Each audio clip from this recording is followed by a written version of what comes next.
అలా అందరికి ఇంకా ఆదియోగి స్టాచ్యూ నుంచి అయితే రిటర్న్ అయితే అయిపోయాము. మధ్యలో డిన్నర్ కోసం ఒక రెస్టారెంట్ దగ్గరికి అయితే ఆగాము. ఫస్ట్ అయితే కొన్ని ఆర్డర్స్ అయితే ఇచ్చేసాం అనమాట. ఫ్రైడ్ రైస్ అయితే ఆర్డర్ చేసాం. గోబీ ఫ్రైడ్ రైస్ అయితే చాలా బాగుంది, కానీ నేను 3-in-1 ఫ్రైడ్ రైస్ అన్ని వెరైటీగా ఉందని చెప్పి ఆర్డర్ చేస్తే వాళ్ళు మిక్సింగ్ వస్తుంది అన్నారు, కానీ అన్ని సపరేట్ ఇచ్చారనమాట. అంటే గోబీ వేరు, పన్నీర్ వేరు, మష్రూమ్ వేరు, అసలు బాగాలేదు. సో వాళ్ళకి అలా చెప్పారు కదా అని చెప్పేసి వాళ్ళకి పంపిస్తే వాళ్ళు మిక్స్ చేసి ఇచ్చారు. ఇంకా ఇంకేం చేస్తే అలాగే తినేసాము. ఇంకా తర్వాత మా డాడీ వాళ్ళు ఒక ఐస్ క్రీమ్ తీసుకున్నారనమాట. ఆ తర్వాత ఇంకొక ఐస్ క్రీమ్ అయితే ఆర్డర్ చేసాము. మా చెల్లి తీసుకుందనమాట ఫస్ట్ టైటానిక్ ఐస్ క్రీమ్. అక్కడ వెరైటీ ఐస్ క్రీమ్ నేమ్స్ అయితే ఉన్నాయి. సో టైటానిక్ ఐస్ క్రీమ్ అని చెప్పేసి ఉంటే ఎలా ఇస్తారా అని చెప్పేసి అనుకున్నాం, కానీ ప్రెజెంటేషన్ అయితే సూపర్గా ఇచ్చారనమాట. చూసారా, అది షిప్ లాగా అలా పెట్టారు. మేమైతే ఫుల్గా ఇంప్రెస్ అయిపోయాము అది చూసి.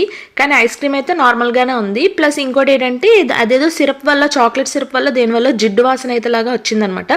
సో అదొక్కటే బ్యాడ్, మిగతాదంతా బాగానే ఉంది. ఫ్రూట్స్ వేసారు, తర్వాత ఐస్ క్రీమ్స్ వేసారనమాట, స్కూప్స్.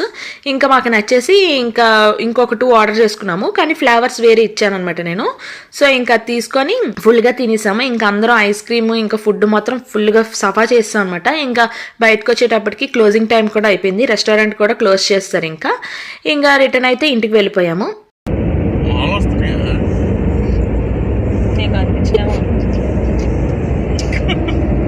ఇంక ఇలా ఫొటోస్ వీడియోస్ తీసుకుంటూ మా జర్నీ అయితే ఇలా పూర్తి చేసాం అనమాట. సో నెక్స్ట్ వీడియోలో మళ్ళీ కలుద్దాం. Thanks for watching. బాయ్.